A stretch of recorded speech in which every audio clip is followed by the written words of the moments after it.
Менин биринчи көйгөйүм бизде Автотресте Владимир Ильич Ленин атындагы номер 10 орто мектеби жайгашкан. Ошол жерге Бахрамов көчөсү менен Курманжайбатов көчөсүнүн кесилишинде зебралар пешеходдор өтүшүп кеткен. Жана ошондой эле балдар ойночу аятчага өтүүчү Давыдов көчөсү менен Курманжайбатка көчөсүн дагы пешеходдорубуз жок. Мектепке бараарда балдарыбыз кыйналып атат. Бул биринчи маселем. Экинчи маселем бул менин Тешикташ базарыбыздагы фуралар, КамАЗдар, мына ошого окшогон көйгөйлөр.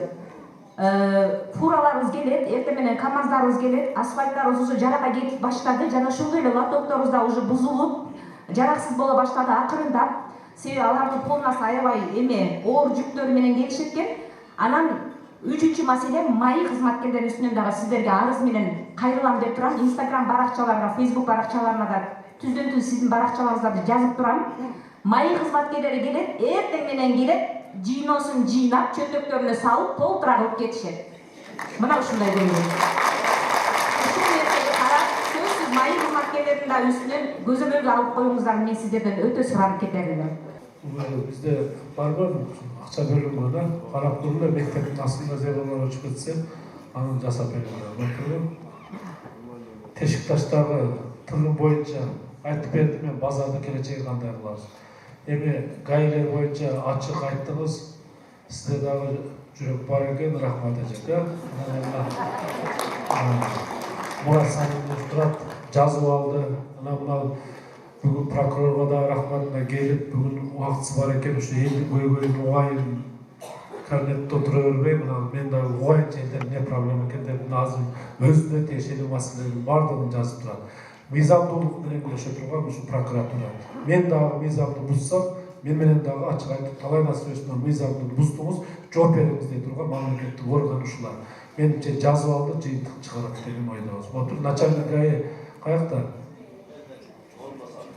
Чогулушка келиптир. Сиз орун басарсыз да? Көрдүңөрбү? Менин сөзүм эмес да. Мен коллегияда айтсам, жаман көрөсүңөр. Мен мага асылып атат. Орнума бирөөнү тапкан окшойт. Сразу оюм бар башка жерге кетет. Мен бириңе дагы жаман оюм жок, бирок элдин сөзү элдин көйгөйү. Угуп атасыңарбы? Иштегилер. Жетип чыгуулар. Түшүнүңөрбү? Шаардагы пробкалар турат. Ана эл айтып, акча топтоп туруп эле кетип калса, пробканы ишиңер дагы жок. Мен деле көбөмүн да. Мен бир аэропортко чыгып келгенче канча пробкага туш болуп атам. Турам, иштегиле. Элден рахмат алгыла. Акылбы? Чыгып туруп да иштегиле. Ушу маселени чечпесеңер, анда убакыт келди. Замдары бар менен, жетекчилери менен сунушту берип, чара колдоно турган мезгил келди уже. Чеги болот, бардык нерсенин чеги болот.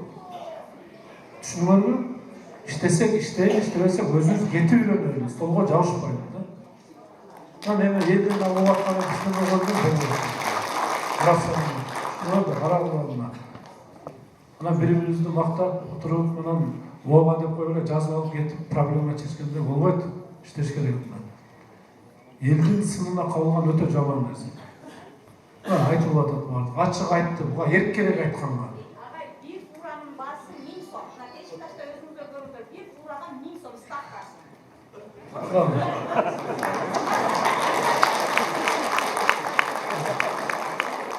Шунlar bakımda arada uят нәрсе.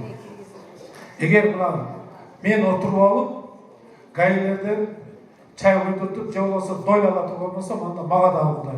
Биз акпыз, силер да ак иштеп келгиле. Түшүнүңөрбү? Акылдуу.